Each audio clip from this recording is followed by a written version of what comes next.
anything is possible. Is it possible for Louisiana to beat Tennessee? I think it clearly is. And I love the matchup of good against good here. This is essentially a Josh Heupel offense going against, I hate to say it because I don't think it's going to turn out this way, but a Georgia secondary.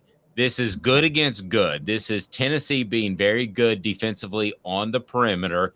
And this is Louisiana, who, if they hit threes, they're going to win games. Well, duh, you could say that about anybody. But Caleb, through studying Louisiana and the Ragin Cajuns, what I've found is that they take threes efficiently. They're not Golden State. And listen, it's working for Golden State in the NBA. I'm not knocking. But they're not just going to chuck up threes left and right, which is why I will go ahead and throw out my prediction. I think Tennessee will play good perimeter defense. I think Tennessee will get Louisiana frustrated. I don't think this game's going to be close after really digging into it this week. What say you for the Vols in round one at a just fantastic 9:20 start time? Gotta love that. So we can get the local news in. We take the 2-hour break. But anyway, Caleb, not that I hate 9:20 start time. The worst is when you get sent to New Orleans to cover a tournament and it's a 9:20 start time. So then you catch up with your buddies who are supposed to meet you and they can't walk down Bourbon Street and you're stark sober because you've covered the game. Not that that's happened to me 18 times. But Caleb, what do you think of the game tonight? So as far as the game goes tonight, I would mostly agree with you, but there's one major caveat, which is Louisiana's not your regular mid-major that shoots the ball well from three team. The reason they shoot threes efficiently and can go off is because their focus is actually scoring on the inside. They got Jordan Brown, a guy who is averaging 19 points a game, is 6'11". He's a junior. For the record, I wouldn't be surprised to see this guy. I looked at a little bit of his highlights. I wouldn't be surprised to see him transfer, hit the portal this offseason, and go to a bigger school. I mean, he has got NBA potential, I think. And so maybe that works out with Tennessee. Maybe during the game, you're like, hey, how would you like to have one shining moment with us? That's true. Or maybe he'll pull a Kevin Durant and lose to Tennessee and then go join Tennessee the next year. There you go. Garnett, though, didn't jump. No. I said Durant.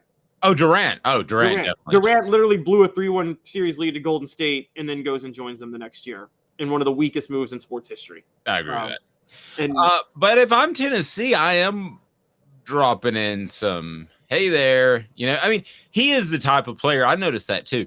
He's the type of player that can create buckets down low that if Tennessee had, they're a different team. And they're a good team now, don't get me wrong. But they're a different team with a guy that can create buckets and then find guys on the perimeter. Right now, nobody collapses down on Tennessee because their guys on the post can't create buckets. And when you kick it outside, they're covered because nobody collapsed down. He's the type of guy, we're really on the same page today, it's weird, that I was thinking last night, he's the type of dude that if he were on Tennessee's team, I would be saying Sweet 16 is very, very likely. I agree.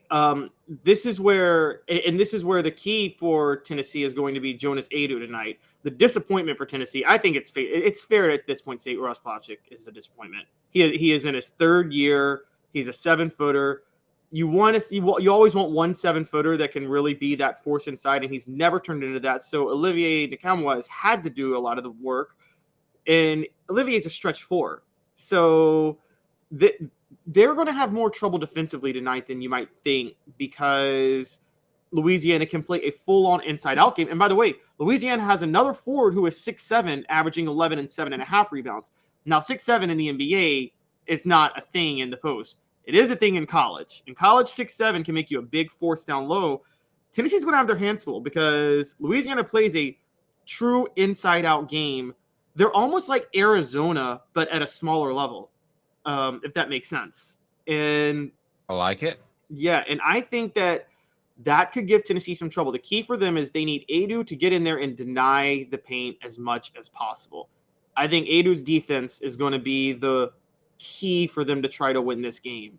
And because if he's not performing, Adu and Plavsic, one of them's got to be able to deny the paint. And if they're not, Tennessee is in big trouble tonight because you need your perimeter players, like you said, to focus on defending the perimeter. And if they're not going to do that, then you got a real big issue. Hey, I'll tell you something too, Caleb. We both kind of, and if our buddy's listening, Robbie Davis at Davis Kessler and Davis, he's all over us about our Rick Barnes takes, and there's an argument to be made on his side for sure. And we've been hard on the fact that this is a defense first team, but let's remember this: with kind of the old fashioned Rick Barnes style of coaching, one strength is his teams typically are more mature than others. I think that's pretty safe to say, even with Zakai Ziegler out. So when you go on the road in an NCAA tournament, you've got to be able to turn around and play in 4 days, and you got to be ready to go at 9:20, I think is the tip-off. It'll probably be more like 10:15 when the other games go long. They always do. Credit Rick Barnes' system for having mature players usually in March. We do have to give him his due on that, right? Yeah, but it's irrelevant when you play teams like Louisiana. You know, those smaller schools that get in, they're almost always the most mature teams in their conference. Well, true. And Louisiana has their 3 leading scorers. They got 1 junior and 2 seniors are their 3 leading scorers. So yes, this is their first NCAA tournament. Dave, you've covered teams. I want to know what your thoughts are. I know people always say like the whole like no playoff experience or no postseason experience. Is that really a thing in sports? Is that really like they don't have any experience playing in this game? I think that you're more apt to have maturity if you are older and you have been to the tournament. Duh, right? I mean, I think you're more apt to. However, I have seen teams when Tennessee played Charlotte help me with the year, but that was 2001, Jerry Green's last year.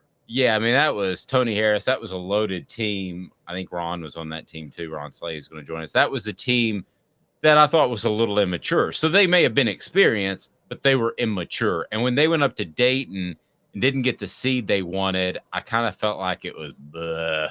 And the guy's name was Roddy White. I don't know if you remember him from Charlotte. We talked to Ron about this, and I pulled Roddy White aside, and he was a swing player that was really good. He got drafted in the first round. I don't know what happened to him of the NBA. And I pulled him aside and I said, man, I just got to tell you, you guys are really confident. Do you think you're going to win? Right when I turned my recorder off, Caleb, so it wasn't on the record, he goes, oh, I'll tell you we're going to win. And Ron Slay has told me since, he said, you should have told us that because that game crept up on them. So, but no game should ever creep up on you in the NCAA tournament. No, not at all. Not at all. I thought that Tennessee team, that last team that had started the year number 4 and then stumbled to an 8 seed, it just seemed like everybody was ready to be done with that season and done with Jerry Green. I just felt like the annoyance of the fan base crept into the players, I feel like, on that team. Well, and that was the point where Jerry Green had a couple of pops and he didn't have to show up to Vol calls on Monday nights like coaches do now. And he's able to say, if you don't like it, this Tennessee basketball team, and he had a point. I mean, they were going to be a 20-plus win team. They were top 10 in the nation. If you don't like it, you can go to Kmart and rent a movie. Well, that was nonsensical because they don't rent movies at Kmart, and they didn't at the time. And there was the golf rumors and everything. John Wilkerson and I, who I love, we used to joke around. Do you remember the Europe song, the Final Countdown? Yes. We used to always say during that season, even though they were winning, Caleb, it had the feel that this was it. Jerry Green was ready to go. He got his golden parachute money. And we used to always joke around. We would say the final meltdown. And that is exactly what that season was. And it's sad because they had top 5 nationwide talent. They did. They were a complete team that year. That was Kevin O'Neal's recruits, plus that class that Jerry Green landed in 99, the one with Slade that was so good.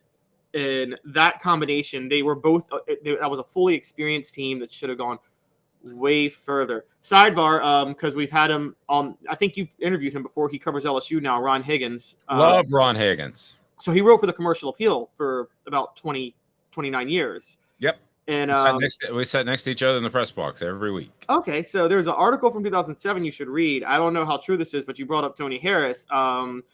As I don't know if you know Larry Finch at Memphis. That was one of the big things that got him fired. He was a Memphis guy, took them to the national title in the 70s, was their head coach, got Penny Hardaway. Losing Tony Harris to Tennessee was the thing that got him fired. Wow. More than anything else, because he started losing. He lost Todd Day to Arkansas earlier in the 90s, and then he lost Tony Harris, Robert O'Kelly, and Corey Bradford all in the same year, out of Memphis. Man, Tony Harris. Okay. And I would say this to him if he were sitting right next to me. He had some attitude issues, okay? And when he took off in street clothes to participate in a fight, the late Gary Lundy called him a punk, and that got turned into a racial slur somehow. And Doug Dickey had a press conference addressing it. It was the most absurd thing that I've ever seen. It gave Jerry Green a vote of confidence. But I will say this about Tony Harris. He did some of it to himself. He had an attitude issue. But, man, you talk about snake bit. When they did the Midnight Madness thing, he comes out. Tennessee had never done that. Packed crowd at Thompson Bowling Arena. I went as a fan with my buddy because he was a huge basketball fan. I didn't cover it because he liked Duke. And he wanted Tennessee to be good, so they had a team to root for. And Tony Harris comes out first dunk, bruises his heel. Okay, so what was his last shot at Tennessee? It was against Charlotte. He literally hit the bottom of the backboard. He hit the pad on the backboard, his final shot with Tennessee down 2. I'm sure you remember that shot. My final vision of Tony Harris, Tennessee Sports Information Department completely turned their back on him. They were not going to protect him. I said, well, Tony's got to talk. And they said, well, that's on you. So I led a group of media members back into the showers, literally, Caleb, to try to get some sort of quote. And he's sitting in a shower stall with his head down and wouldn't talk. That's not the way his career should have gone. He needed, how about this reference? A Larry Brown type to be a leader instead of a Jerry Green type to be a leader. Yeah, no, I agree. Which, funny enough, Larry Finch in Memphis would have been because the players respected him. That's right.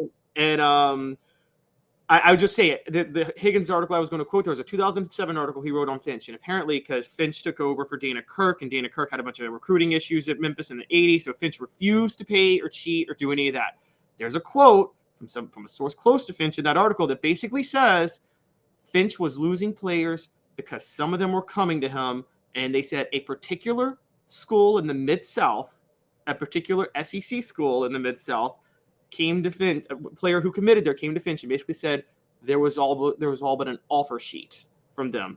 I don't know if that's Kevin O'Neal offering Tony Harris something, but it was a little weird that Tony Harris would have committed to Tennessee during that time when Tennessee was such a downtrodden program. Man, I sound like a hypocrite. I would have cheated more back then. The SEC and the NCAA weren't looking at basketball. They just cared about football.